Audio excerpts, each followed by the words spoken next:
High key landscapes is our topic today on Luminar Coffee Break. Let's see what we can accomplish in 10 minutes or less, starting now.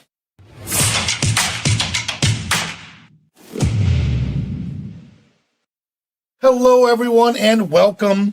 So our topic is going to be on high key landscape.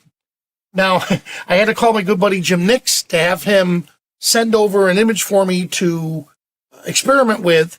And what I'm about to show you today is not a typical way of editing a landscape using a high key, but it works and I love it. So let me share my screen. So this is the image that we're going to be working with today. Again, thank you, Jim Nix. So this is the original. Straight out of the camera, you can see on the bottom, it's a raw image. And this is what we're going to do with it with only a few tools right here. The high key is the main one. So I'm going to discard all of these and we'll start from the beginning. All right. So the first thing I did was I came in and I went to the portrait section of all places. And there's my favorite, one of my favorite high keys. I'm going to crank it to 100% and look what it's doing. So what I need to do is adjust with the dynamic. And now standard, ooh, I like that.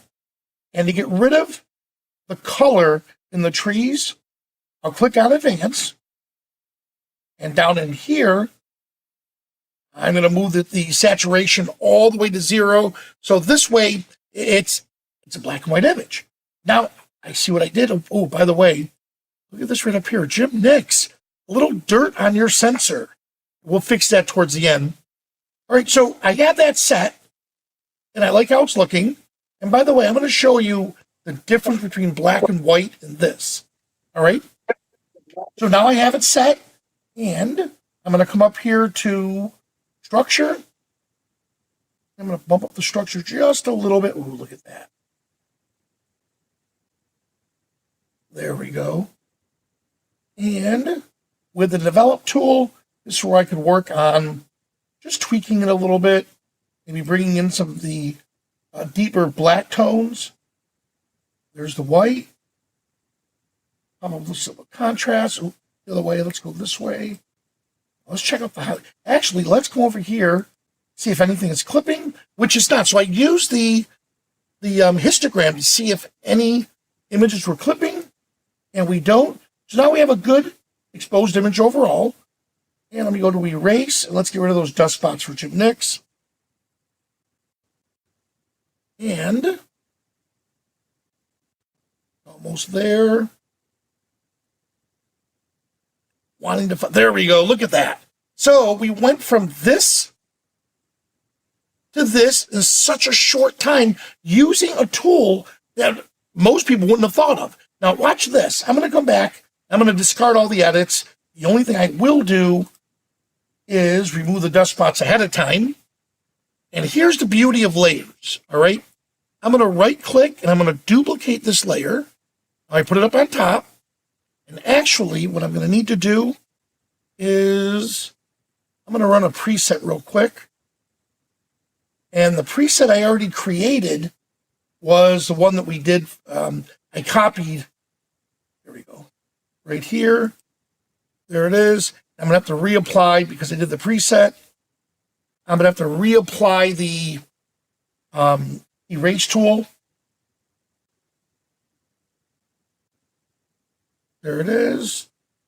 Oh, I want to move dust spots. There we go. All right. So I just real quick, I did the a preset slightly different, but it's still the concept. So I want to get rid of remove the dust spots. And once it does for us, what I'm going to do is this. I'm going to duplicate this layer right here. Now I have two versions of this. Well, let's go to edit or edits. And what I'm going to do is come down here to the high key and let's erase it.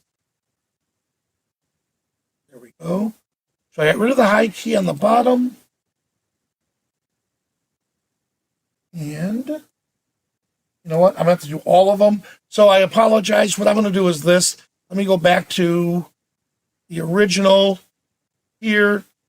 And I thought we could save time, but really I shouldn't have done it that way. Let's just get rid of everything once again. And I'll just do a real quick edit one more time. What I'm trying to show you is I did this example.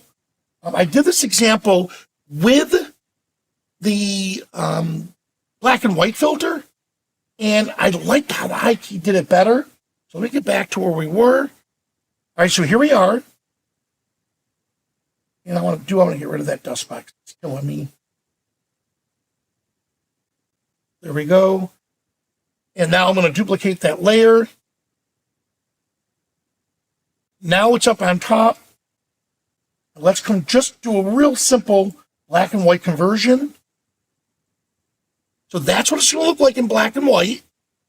I'm going to hide it. And it was really fast how we did it earlier. So I'm just going to do the high key effect just to compare it to each other without doing any of the other structure. Good. Here we go. And bring this all the way down. Increase my contrast. I'm not going to mess with glow. Here we go. Black's going in this. There we go. And we're set. There we go. All right.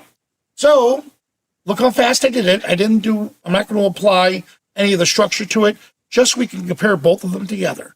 So here it is with the high key. And now there it is with the black and white. Once again, I'm going to hide it. And then you'll see the difference between the two. Let me just remove it. There we go. And there it is with the high key.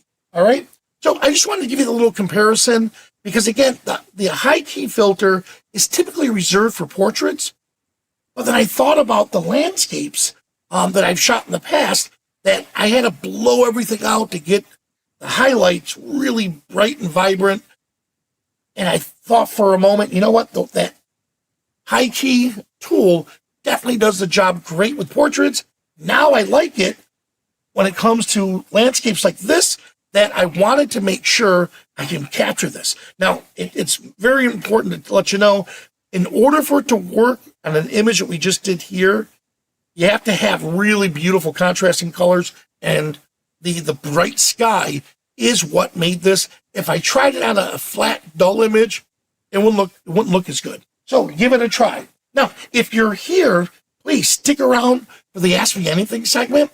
For everyone else, thanks so much for watching, and I'll see you at the next coffee break.